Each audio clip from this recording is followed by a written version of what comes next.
کیا لفظ امی کا مطلب گستاخی کی حد میں آتا ہے؟ کوئی نہیں گستاخی کی حد میں کیوں آتا ہے؟ امی تو نبی الاسلام کا لقب ہے، قرآن میں فخریہ بیان ہوا ہے نبی امی۔ اگلی الہامی کتابوں میں نبی الاسلام کا لقب ہے کہ وہ امی نبی ہے، یعنی ایسے نبی کہ جو لوگوں سے نہیں پڑھے ہوئے، اللہ تعالیٰ ان پر ڈائریکٹ وہی نازل فرمائے گا، لکھنا پڑھنا وہ نہیں جانتے ہوں گے، اس کے باوجود ایسا کلام ان پر اتارا جائے گا کہ اس وقت کے بڑے بڑے فصیح اللسان لوگ ششدر رہ جائیں گے۔ یہ نبی الاسلام کا معجزہ تھا۔ سورۃ العنکبوت میں اللہ تعالیٰ نے فرمایا کہ اس قرآن کے نزول سے پہلے نہ تو آپ کتاب میں سے کچھ پڑھ سکتے تھے، نہ اپنے دائیں ہاتھ سے کچھ لکھ سکتے تھے، ورنہ یہ بات کافروں کو شک میں مبتلا کر دیتی کہ یہ کتاب آپ نے خود لکھ لی ہے۔ نبی الاسلام کا امی ہونا قرآن کے معجزے کا تقاضا تھا۔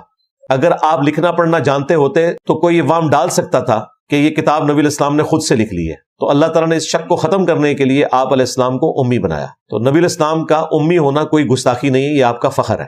ہاں، ہمارے کیس میں امی ہونا کسی کا ڈرا بیک ہو سکتا ہے، نبی کے کیس میں نہیں۔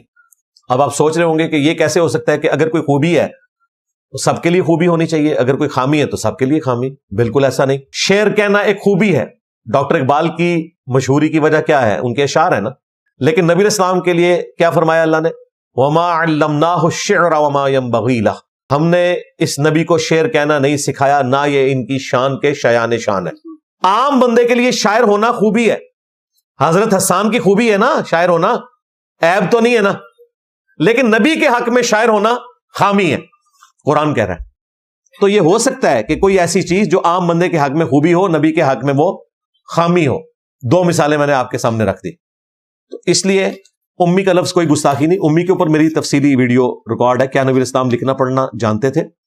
پلس امی کی نسبت بعض لوگوں نے ام القرا کی طرف بھی کی ہے۔ قرآن میں ام القرا کہا گیا ہے مکہ کو، بستیوں کی ماں، وہ نسبت بھی درست ہے۔ لیکن جو اصل ہے وہ یہی ہے کہ نبی الاسلام امیین میں آئے، خود بھی امی تھے، اور یہ ان کی خوبی تھی کہ امی ہونے کے باوجود انہوں نے اور ان کے ماننے والوں نے دنیا میں اتنا بڑا انقلاب برپا کیا جو انسانی تاریخ نے کبھی نہیں دیکھا۔ اور انقلاب وہ تھمنے کا نام ہی نہیں لے رہا، حکومتی لیول پہ ضرور تھم گیا، بیک فٹ پہ بھی چلا گیا، لیکن انسانیت کے لیول پہ وہ انقلاب آج اتنا بڑا انقلاب ہے کہ 2 ارب کے قریب انسان ایک اس شخص کے ماننے والے ہیں کہ جسے دنیا سے گئے ہوئے 1400 سال گزر چکے ہیں، اور جو دین وہ اس وقت دے کے گیا تھا، جو بنیادی چیزیں ہیں وہ اسی طریقے سے الحمدللہ اسٹیبلش ہے۔ ایٹ لیسٹ بکس کی حد تک تو ہے نا، پریکٹیکلی اگر سارے نہ بھی عمل کر رہے ہوں۔